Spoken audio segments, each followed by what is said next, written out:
ఈరోజు భగత్ సింగ్ 95వ వర్ధంతిని మనం జరుపుకుంటా ఉన్నాం. భగత్ సింగ్ బాల్యం నుండే ఈ దేశంలో ఉన్నటువంటి పరిస్థితుల్ని అవగాహన చేసుకున్నటువంటి ఒక అభ్యుదయ వ్యక్తి. తన తండ్రి పొలంలో వ్యవసాయం చేసేటువంటి క్రమంలో విత్తనాలు నాటేటప్పుడు తండ్రిని ఒక ప్రశ్న అడిగాడు.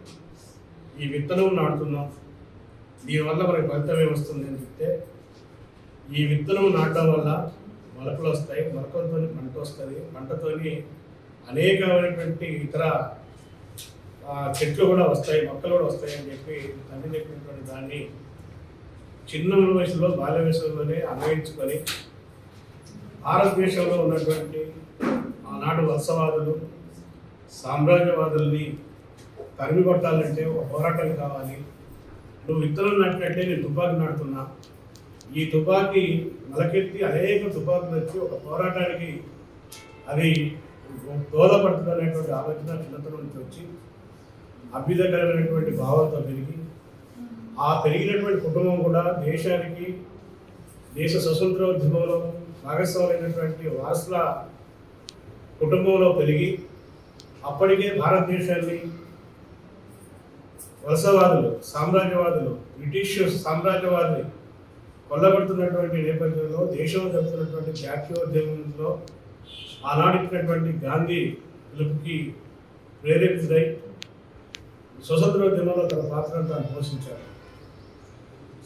భారతదేశంలో విప్లవం రావాలంటే, భారతదేశానికి స్వతంత్రం రావాలంటే భారతదేశంలో శాంతియుత మార్గమే కాదు, తిరుగుబాటు కావాలని చెప్పి ఒక తిరుగుబాటుకి నాంది ఆ ఉద్యమంలో ఉన్నటువంటి కామ్రేడ్ భగత్ సింగ్ అట్లా అనేక జాతీయోద్యమంలో పాల్గొంటూ అనేక దేశాలలో ఉన్నటువంటి చరిత్రని అధ్యయనం చేస్తూ ఆనాడున్నటువంటి కమ్యూనిస్టు సాహిత్యాన్ని అధ్యయనం చేస్తూ ఈ దేశంకి నిజమైనటువంటి స్వతంత్రం రావాలి, స్వతంత్రం రావాలంటే ఈరోజు ఈ దేశాన్ని పరిపాలిస్తున్నటువంటి భారతదేశాన్ని కొల్లగొడుతున్నటువంటి సామ్రాజ్యవాదులు భారతదేశం నుంచి వెళ్ళిపోవాలి, మనకి విముక్తి కావాలనేటువంటి పోరాటానికి నాయకత్వం వహించారు.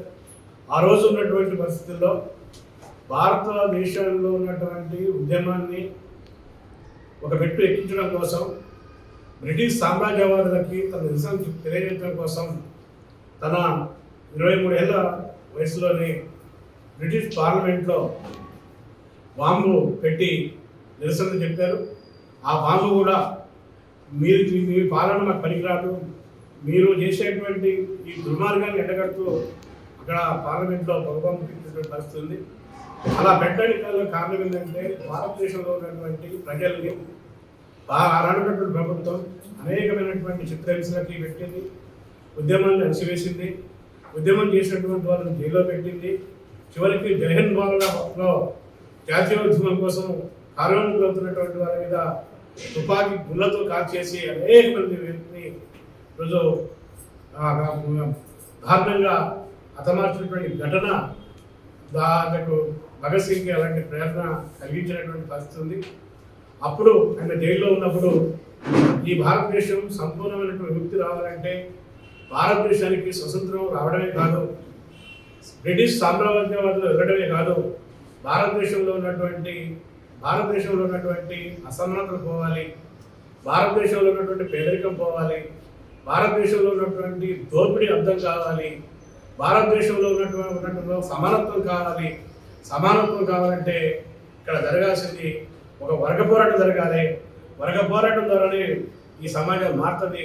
వర్గ పోరాటం ద్వారానే ఈ సమాజంలో విప్లవం వస్తుందని చెప్పి ఈరోజు ఆ రోజుల్లో 23 సంవత్సరాలు ఉన్నటువంటి రోజుల్లో భారతదేశం యొక్క భవిష్యత్తుని, భారతదేశంలో ఈ యొక్క దోపిడిని, భారతదేశంలో ఉన్నటువంటి సమానత్వాన్ని ఉన్నటువంటి సామాజిక పరిస్థితులను అధ్యయనం చేసినటువంటి ఒక గొప్ప ఆదర్శనీయమైనటువంటి దార్శకుడు భగత్ సింగ్ గారు. ఆ పద్ధతిలో చూసినప్పుడు ఈరోజు ఆయన ప్రజలందరూ కూడా సమైక్యంగా కావాలని చెప్పి కోరుకున్నారు. సమైక్య కాకుండా ఈరోజు అనేక అంశాలు ఈరోజు మనకు కనిపిస్తున్నాయి. కులం పేరు మీద, మతం పేరు మీద, ప్రాంతం పేరు మీద ఈరోజు ప్రజల్లో అనేకలు సృష్టించేటువంటి అంశాలు ఈరోజు ముందుకు వస్తున్నాయి. కాబట్టి ప్రజల్ని ఐక్యం చేసే పద్ధతుల్లో, కార్మికులను ఐక్యం చేసే పద్ధతుల్లో, ఒక వర్గ పోరాటాన్ని నడిపించేటువంటి పద్ధతుల్లో భగత్ సింగ్ యొక్క వారసత్వాన్ని మనం తీసుకోవాల్సినటువంటి అవసరం ఉంది. అంతిమంగా ఆయన ప్రధానమైనటువంటి శత్రువు సామ్రాజ్యవాదం. సామ్రాజ్యవాదం ఏ రూపంలో ఉన్నా, ఎక్కడ ఉన్నా సామ్రాజ్యవాదానికి వ్యతిరేకంగా నిలబడాలి, పోరాడాలి అనేటువంటిది ఈరోజు భగత్ సింగ్ ఇచ్చినటువంటి సందేశం. ఈరోజు ప్రపంచవ్యాప్తంగా అనేక దేశాల్లో యుద్ధాలు జరుగుతున్నాయి. ఆ యుద్ధాలు జరగడమే కాకుండా ఈరోజు ఆ యుద్ధాలను ప్రేరేపిస్తున్నటువంటిది అమెరికన్ సామ్రాజ్యవాదం యుద్ధాలను ప్రేరేపిస్తుంది. ఆ రెండు దేశాల మధ్య ఘర్షణ ఉంటే ఆ ఘర్షణలో తలదూరుస్తుంది. ఒక దేశానికి ఆయుధాల సరఫరా చేస్తుంది, అణ్వాయుధాలు అందిస్తుంది, యుద్ధ పరికరాలు అందిస్తుంది. మనం ఈ కాలంలో అనేక పరిణామాలు మనకు ముందున్నాయి. రష్యా ఉక్రెయిన్ యుద్ధంలో అమెరికా తమ ఆధిపత్యం ప్రపంచంలో మార్కెట్ల మీద ఆధిపత్యం సంపాదించడం కోసం ఒక దేశం వైపు కొమ్ము కాసినట్టు వస్తుంది.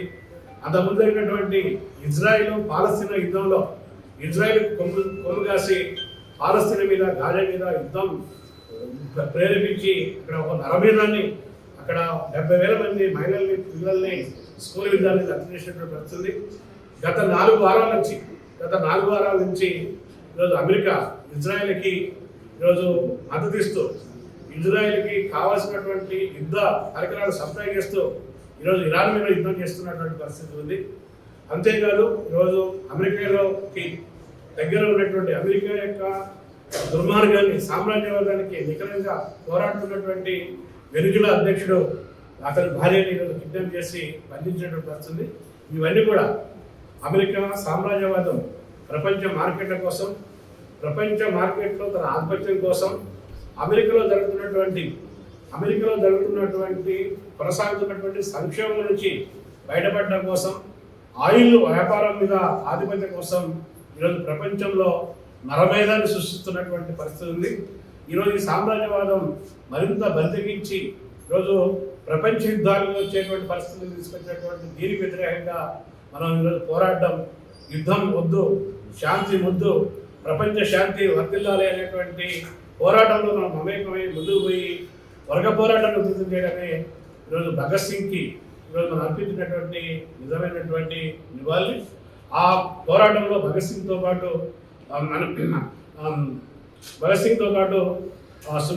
రాజుగురు సుఖదేవుడు కూడా ఆ రోజు వదిలేయబడినటువంటి పరిస్థితి ఉంది. ఆయన వదిలించినప్పుడు సహజంగా ఉన్నటువంటి చట్టాల ప్రకారం పగులు వృద్ధి తీయాలి.